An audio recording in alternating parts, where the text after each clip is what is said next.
Paris ఒలింపిక్స్లో భాగంగా నిన్న రాత్రి ఇండియా జర్మనీ మధ్య జరిగినటువంటి హాకీ సెమీఫైనల్స్లో జర్మనీ సూపర్ హిట్ సాధించి నేరుగా వెళ్ళిపోయారు వాళ్ళు ఫైనల్స్కి. చాలా బాధాకరం, ఇండియా ఓడిపోయింది.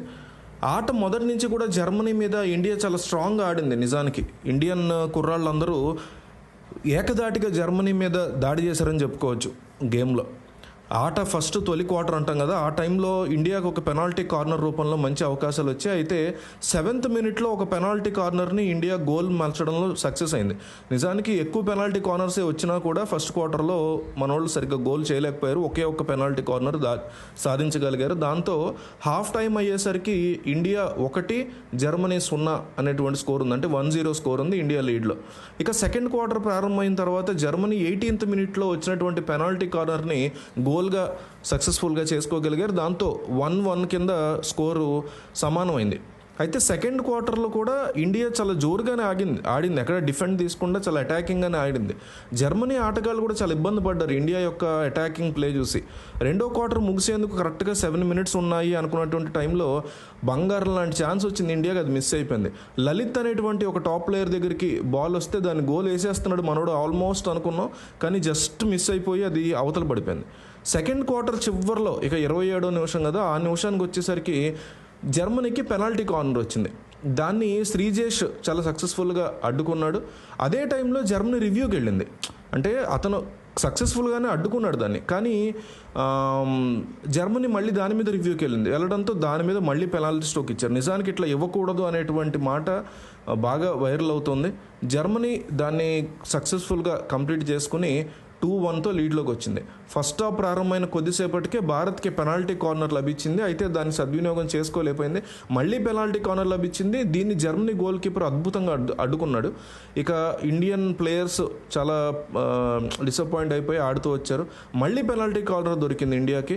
ఈసారి మాత్రం కెప్టెన్ హర్మిత్ సింగ్ ఫ్లిక్ చేయడంతో అది గోల్ లోపల కనెక్ట్ చేయడంతో భారత్కి వెంటనే గోల్ వచ్చింది. సో అక్కడి నుంచి స్కోర్ 2-2 కింద సమమైంది. ఆ తర్వాత ఇండియా గోల్ పోస్ట్ మీద జర్మనీ వేగవంతంగా దాడి చేసింది. అంటే ఇప్పుడు వరకు కూడా అటాకింగ్ మనం చేసాం, ఇప్పుడు జర్మనీ అటాక్ చేయడం మొదలుపెట్టింది సెకండ్ హాఫ్లో. భారత్ ఆటగాళ్ళు దాన్ని చాలా స్ట్రాంగ్గానే అడ్డుకున్నారని చెప్పుకోవచ్చు. అటాక్ ప్లేని కూడా మన వాళ్ళు బాగానే డిఫెండ్ చేసుకున్నారు. థర్డ్ క్వార్టర్ అంటే 4 quarters ఉంటాయి మొత్తం, 2 halves 4 quarters. మూడో క్వార్టర్ మూసే టైంకి 2-2 స్కోర్ అట్లాగే ఉంది. ఇక లాస్ట్ క్వార్టర్ ఏ మ్యాచ్లో అయినా, హాకీ మ్యాచెస్లో లాస్ట్ క్వార్టర్ చాలా ఇంపార్టెంట్. సో ఈ లాస్ట్ క్వార్టర్ మొదలైన కాసేపటికే వాళ్ళకి పెనాల్టీ కార్నర్ దక్కేసింది. ఇండియా రివ్యూకి వెళ్ళింది. అంటే ఇది పెనాల్టీ కార్నర్ కాదనమాట, ఇది కూడా ఒక ఇది బిగ్గెస్ట్ అసలు వీడియో చేయడానికి రీజనే ఇది. సో అంపైర్లు ఇచ్చినటువంటి ఒక రాంగ్ పెనాల్టీ కార్నర్ అది. దానికి ఇండియా వెంటనే రివ్యూకి వెళ్ళింది ఇది పెనాల్టీ కాదని. అయినా కానీ ఇది పెనాల్టీ అని చెప్పి వాళ్ళు చెప్పారు. అయినా కానీ పెనాల్టీ చేయలేకపోయింది జర్మనీ. ఓకే, బాగానే ఉంది. సో శ్రీజేష్ని బురిడి కొట్టించారు జర్మనీ ఈ పెనాల్టీ కార్నర్లో. వెంటనే సంజయ్ వెనకలున్నాడు, అతను అడ్డుకున్నాడు, బాగానే ఉంది. ఆ తర్వాత కొద్దిసేపటికి జర్మనీకి మరో పెనాల్టీ కార్నర్ వచ్చింది. ఈసారి గోల్ కీపర్ శ్రీజేష్ దాన్ని చాలా చాకచక్యంగా అనుకున్నాడు.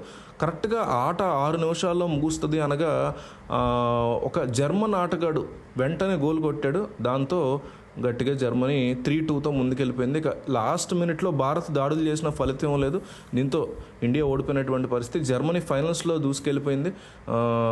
భారత్ కాంస్య పథకం బ్రాంజ్తో సరిపెట్టుకోవాల్సి వచ్చింది. మొత్తం ఎంపైర్ నిర్ణయాలు మాత్రం ఈ యొక్క మ్యాచ్లో గట్టిగా వివాదాస్పదం అయ్యాబ్బా. క్వార్టర్ ఫైనల్స్లో ఏకంగా భారత్కి వరుస పెట్టి యాంటీ నిర్ణయాలు ఇచ్చారు వాళ్ళు. సెమీఫైనల్లో కూడా ఇదే, క్వార్టర్ ఫైనల్లోనూ ఇదే డిస్కషన్ నడిచింది. సరిగ్గా ఇవ్వట్లేదు, అంపైర్లు ఏదో రకమైనటువంటి రాంగ్ చేస్తున్నారు మన వాళ్ళకి అనే మాట వినిపించింది. సెమీఫైనల్లో నిన్న గడిచిన సెమీఫైనల్లో కూడా ఇదే రకమైన పరిస్థితి కనిపించింది.